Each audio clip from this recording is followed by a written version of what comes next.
O governador do Distrito Federal apresentou hoje um balanço dos 3 anos de gestão. A crise de água, lixão da estrutural e os salários dos servidores foram alguns dos temas da conversa.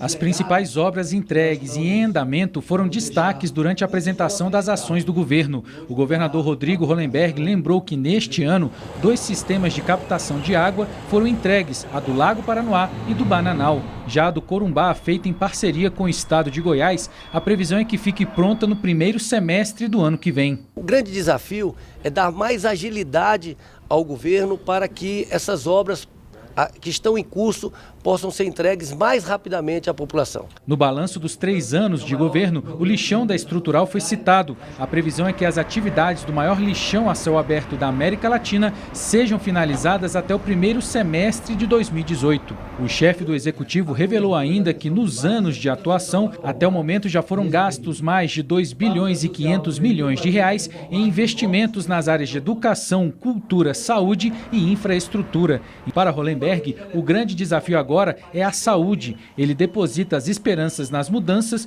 do Instituto Hospital de Base. Vai trazer agilidade na compra de medicamentos, na recuperação dos aparelhos, dos equipamentos, na contratação de pessoal, e isso vai melhorar muito o atendimento do hospital de base. O GDF garante ainda que os salários dos servidores não vão atrasar e que pretende investir mais de 1,5 bilhão de reais no ano que vem. Conseguimos superar os desafios, especialmente com a aprovação da reestruturação da Previdência, que vai permitir ao governo garantir todas as suas obrigações em dia, tanto o pagamento do salário dos servidores, dos terceirizados. Cláudio, a gente está vendo aí esse balanço importante, né? Até para a população ter uma ideia. Os desafios ainda continuam muito grandes, né?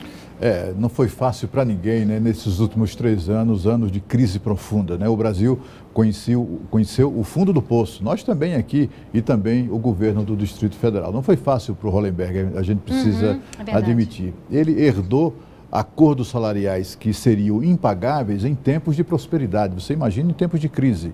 Acordos salariais que foram fechados pelo governo Agnello para ele, o Hollenberg, pagar. Só que não tinha dinheiro mais em razão da crise e da quebra da arrecadação de impostos. Isso foi dramático, né?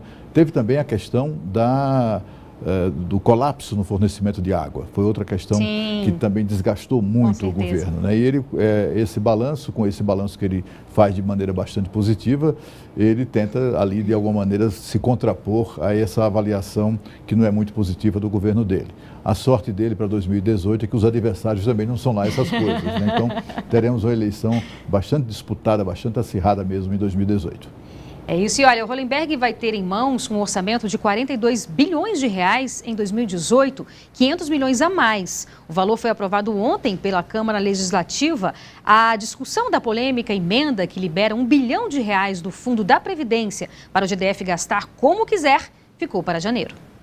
Depois de muita discussão entre os parlamentares, foi aprovada por unanimidade a lei orçamentária para 2018. A estimativa da receita para o próximo ano é de 42,4 bilhões de reais. O orçamento está nesta casa desde o dia 15 de setembro. Então todos os questionamentos, as emendas, todo o trabalho já tinha sido feito, né? Tinha sido acordado, os relatórios setoriais, os relatores setoriais, o relatório geral.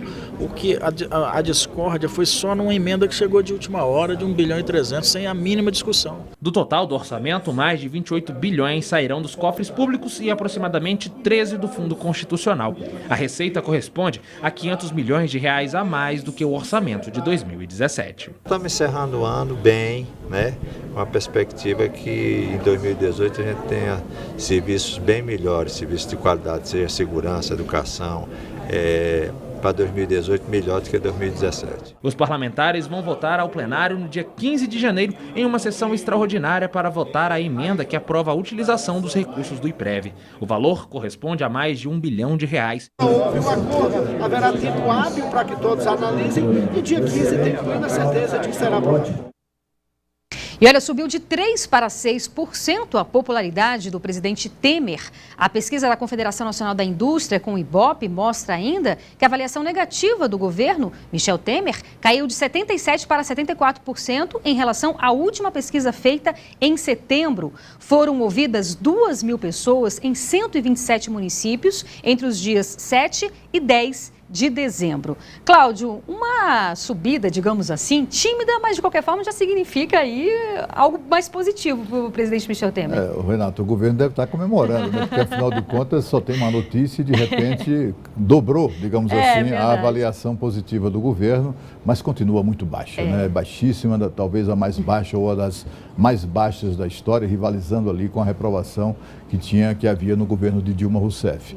Agora, a CNI, a Confederação Nacional da Indústria, que encomendou a pesquisa, os seus analistas, né, fizeram uma análise bastante rasteira para tentar justificar esse crescimento da aprovação do governo de Michel Temer. Eles atribuem isso à mudança da propaganda e de defesa da reforma da Previdência, e não tem nada disso, né?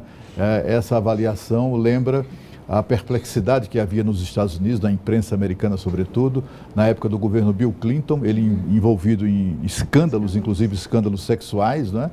E, no entanto, a popularidade do presidente só subia. E havia aquela perplexidade. O que é que está acontecendo, né? Que país é este que aprova um governo cujo presidente que se meteu em escândalos? E aí um assessor do Bill Clinton perdeu a paciência numa coletiva e disse assim: é economia, idiota. Quer dizer, é o que importa, né, mais Cláudio? ou menos o que a gente experimenta hoje. O Brasil verdade. passou 3 anos, como a gente lembrou agora há pouco, 3 anos em recessão profunda, em que 15 milhões de brasileiros ficaram sem emprego. Em 2017, esses números começaram a ser revertidos. A economia está crescendo em 2017, os empregos estão sendo recuperados. Portanto, para os idiotas, os analistas da CNI, é a economia que está determinando essa recuperação da imagem do presidente, com certeza. É verdade. E você vai ver a seguir drogas e assaltos no plano piloto à luz do dia. É logo depois do intervalo, aqui no Band Cidade. Eu espero você.